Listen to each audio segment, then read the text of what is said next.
Hi, welcome everybody from Technolost to the dedicated focus on the multimedia capabilities of the BlackBerry Z10. First of all, I want to thank our friend at Global Work Mobile for this Z10 we have for our tests.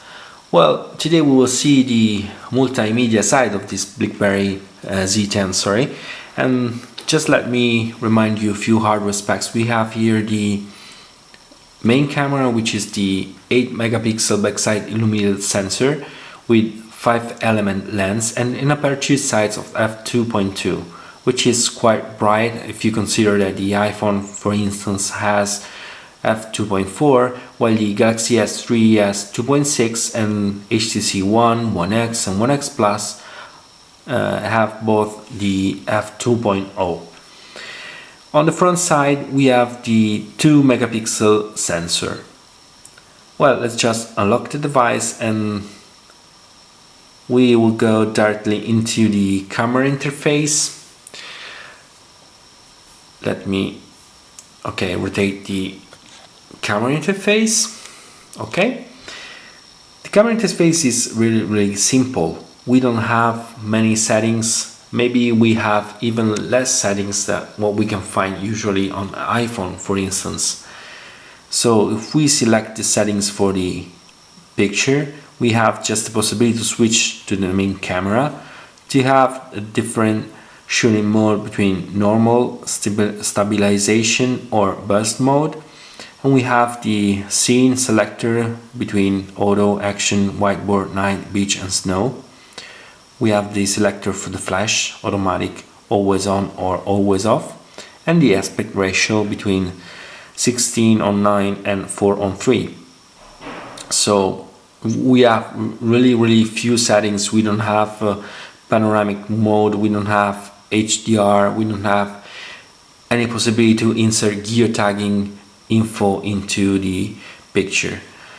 So just very few settings. And how can we shot a picture? Well, it's quite simple. If we just select a subject like this, you can see that the camera starts focusing itself, like with this green square here. When the square is green, you know that the focus is locked, and then you just have to touch the screen to take a picture. Wherever you touch, you take the picture, like this. Another way to take the picture is using the up and down volume rocker here, like this. So given the fact that you just have to touch the screen to take a picture, how can we focus somewhere else and not in the middle?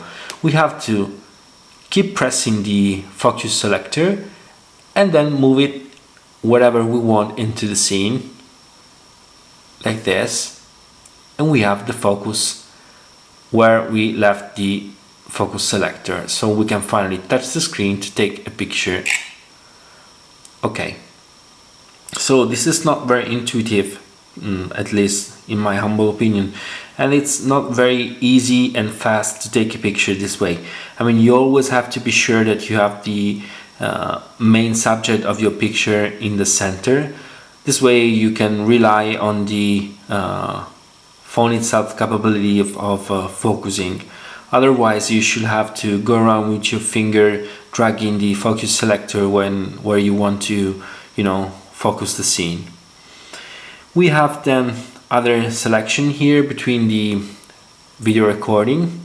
We don't have any possibility to take picture while shooting video. In order to take the video, let's just see a few settings here. We can once more switch to the main camera, or we can activate the stabilization or the normal mode, and we have the possibility to turn on the light, just two scene selection, manual scene selection, night and beach or snow, or just the automatic mode, and we have the sides here. Finally, we can at least decide the size of the video between 1080p or 720p.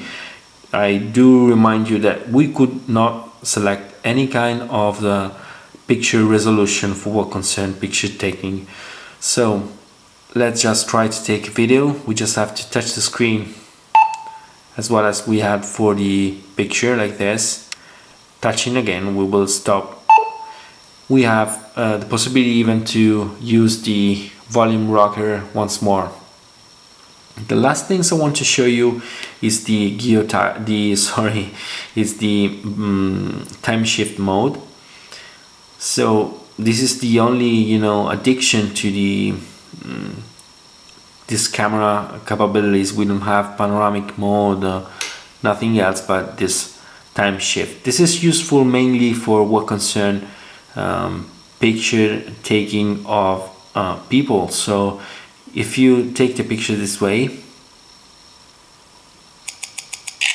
as you can hear, we have several pictures taken all together, and the device is capable to recognize the face of every person inside the picture, and selecting the face and then adjusting with this slide here, you can select the best picture face for that person.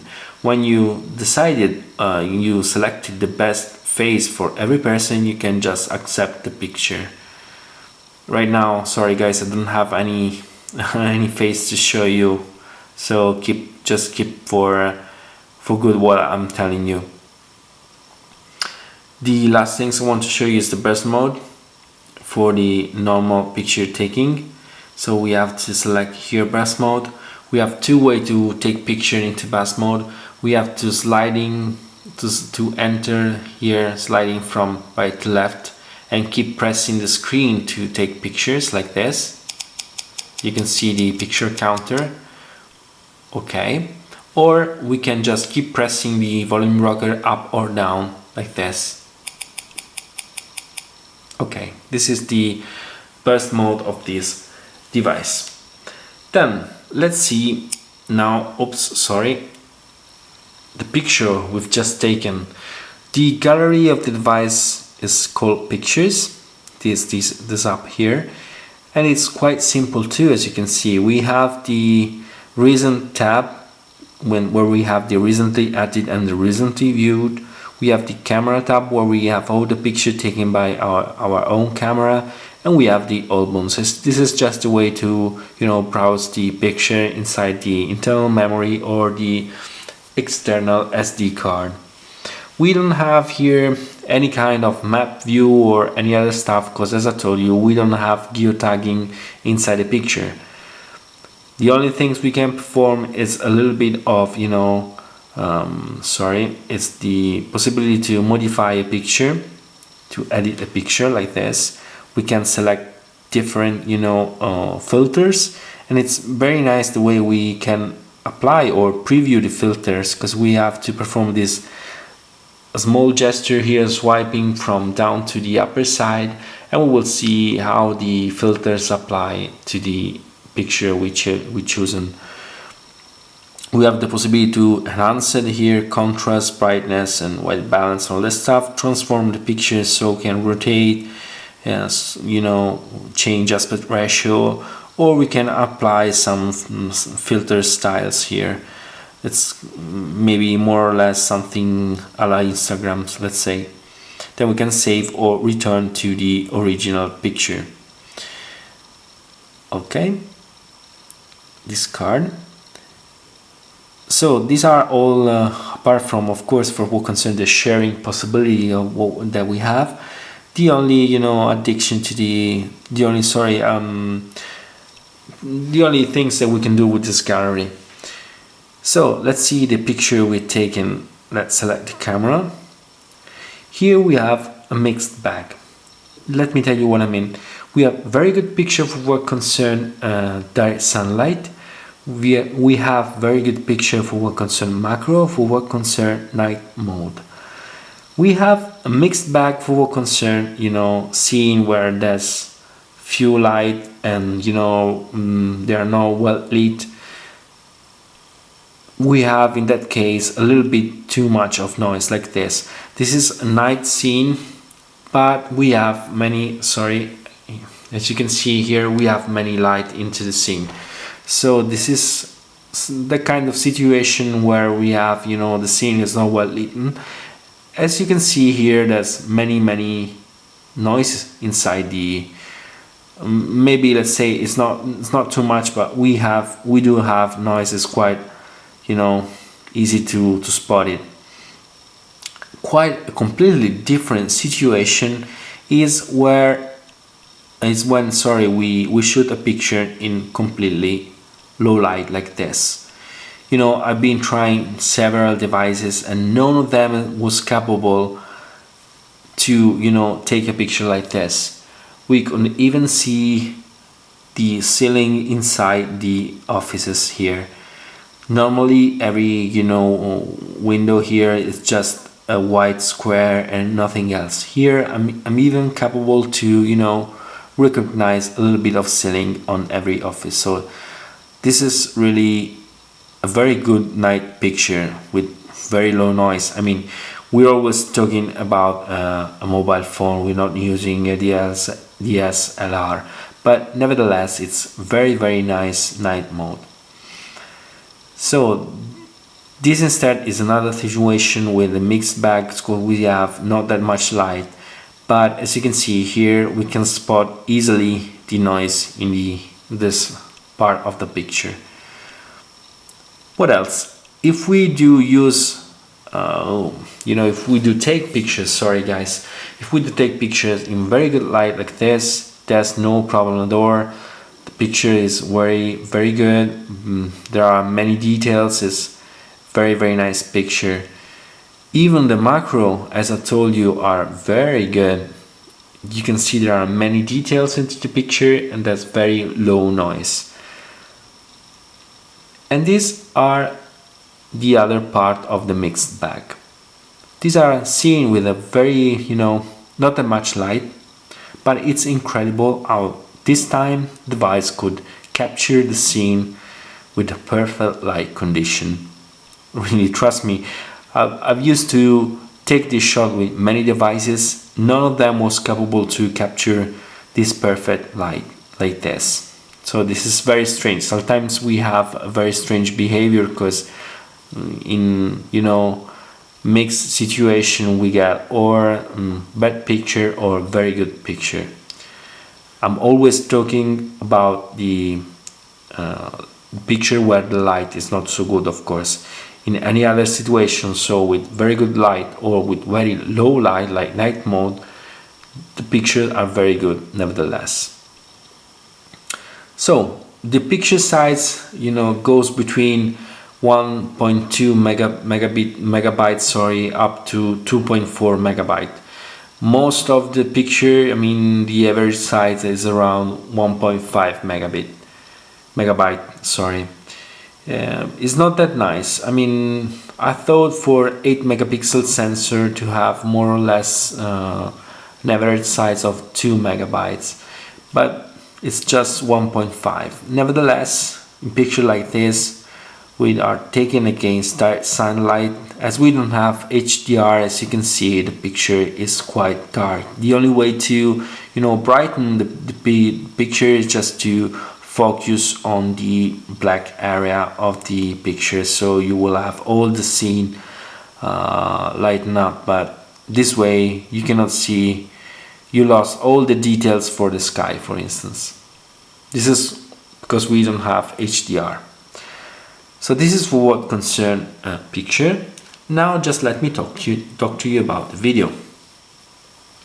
Let's get into the video player. I mean, we have the possibility here to, you know, see the video too. Let's use this, maybe it's better. So this is a 1080p video shot with the BlackBerry Z10.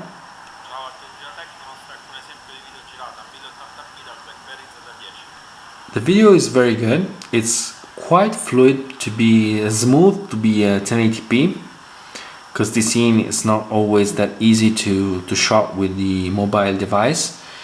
Nevertheless, the Z10 was capable of recording a very smooth video indeed.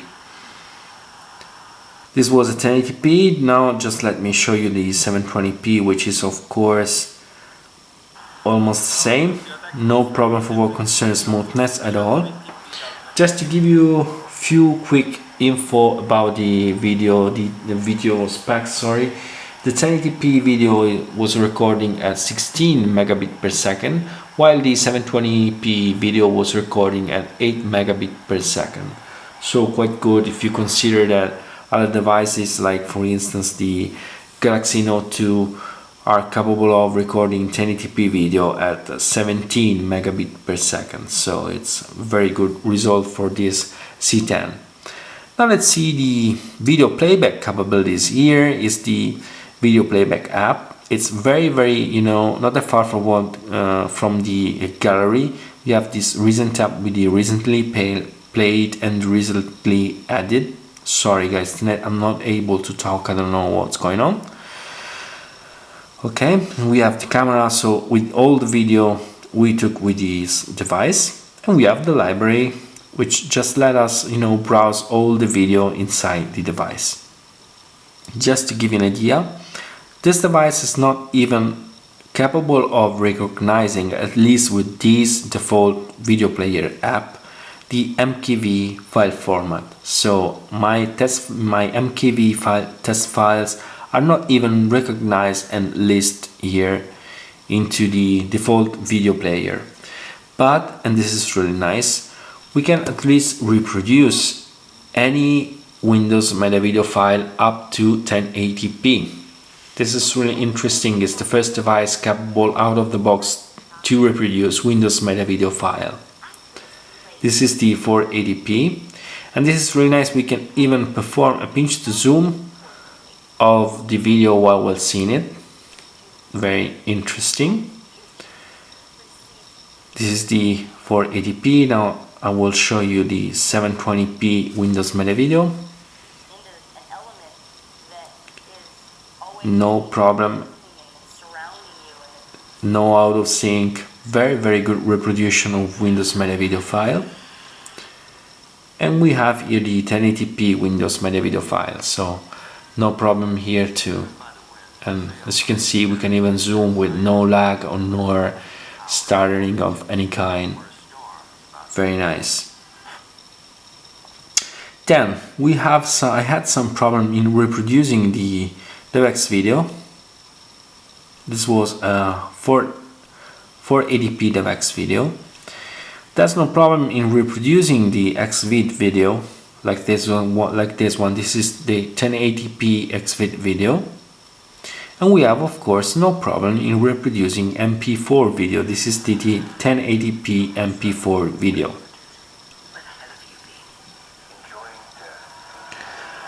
The only problem with this BlackBerry Z10 is that nowadays there are not many others available video player into the market, or at least I couldn't find any of those. So there's no way right now to reproduce MKV file.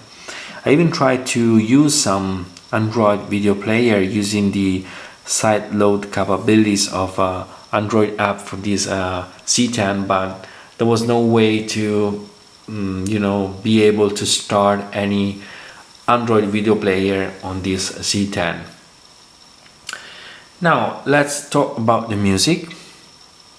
Here into the music player, it's very simple. We don't have any kind of equalization nor bass enhancement or any other stuff like this. The UI is very simple too. We have once more the recent tab here with the recently added, recently played, and we have the library, and we can browse the library by artists, albums or genres, and we have the playlist. So if we select, this is just this thing I want to show you. We select the artist and we select the song. This is the UI of the music player. We can perform this small gesture here to reveal the whole album songs list, and we can, for instance, change with another song. We have here the volume. As you can see here, the volume is very high, and it's quite clear too. Very nice. If we reproduce the audio and we put the audio player in background, the card of the audio player become sort of a small widget with the, you know, picture of the album we're reproducing right now. We don't have any kind of quick settings, sorry, quick panel for the music. We just have to press the volume like this to reveal not only the volume settings but even the music, menu here. And we can for instance then change the track or pause it. When we are into the lock screen and the music is playing, we can use the volume rocker, keep pressing the volume up or the volume down just to go to the next track or the previous track. What is really interesting with this Z10 is that it's capable to recognize any on-wire remote headphones. So if you have your on-wire remote headphones that you used to use on the iPhone, for instance, on any other iOS devices, there's no problem to use it on this BlackBerry Z10 too. So you can finally switch and track or raise up or down your volume while listening to music. This is really nice. Just the last things, the volume of the external speaker is very high, as you could listen, and it's very clear, at least if you don't reach the maximum level at which the speaker starts crackling a little bit, but nevertheless it's very high and very clear. So I thought I didn't forget anything about this multimedia focus. Anyway, if you have any question, let's meet in the comment. So once more, thanks for watching and bye from Technolost.